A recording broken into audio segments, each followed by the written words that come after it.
Hi guys, welcome to our daily encounter. As we continue reading the law given to Moses there on Mount Sinai, we can note the fact that there is a lot of food mentioned, a lot of food implied in God's law. Time and time again, the Lord is inviting the people to come and feast with Him. In a sense, we see in chapter 23 the three national feasts that they would be involved in. You'd had the Feast of Unleavened Bread, the Feast of the Harvest, and the Feast of the Ingathering. These were times when the people would get together in one location and go before the presence of God and eat and feast and rest there before the Lord. But then also in connection to the tabernacle, there was food as well. You had the table of showbread where there was these loaves set out, one loaf for each of the tribes, and these would be laid out and kept fresh, replaced every week. And this would be a continual practice throughout their generations, that the bread of the presence, the showbread, would be placed before the Lord, one loaf for each tribe. And this shows us that our God is a God who wants to feast with us. He wants to fellowship with us.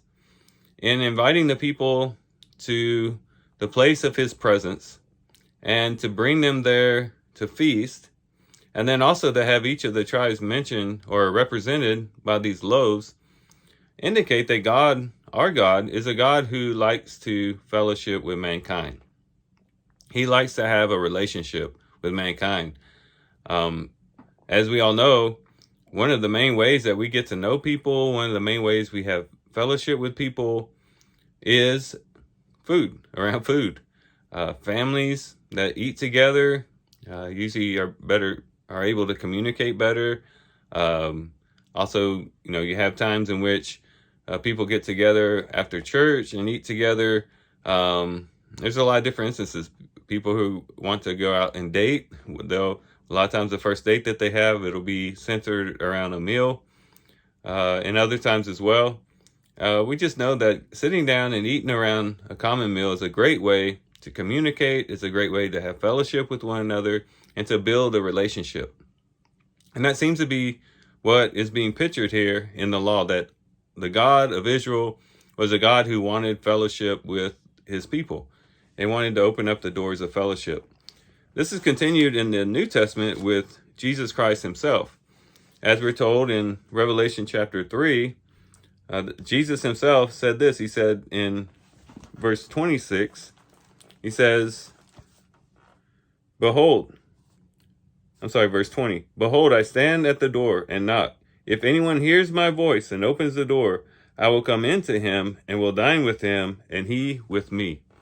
So here we have Christ knocking at the door of the church, saying, "Let me in, open up the door, and I will come in and dine with you. I'll have fellowship with you.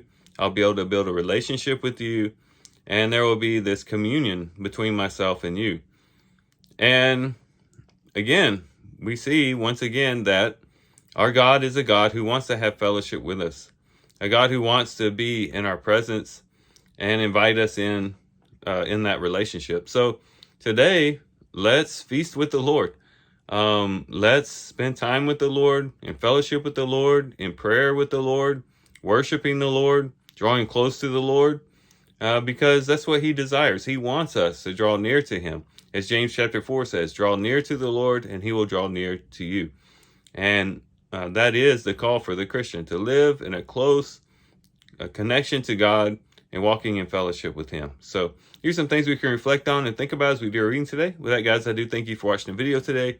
Hope you guys have a great day. Love you guys. God bless.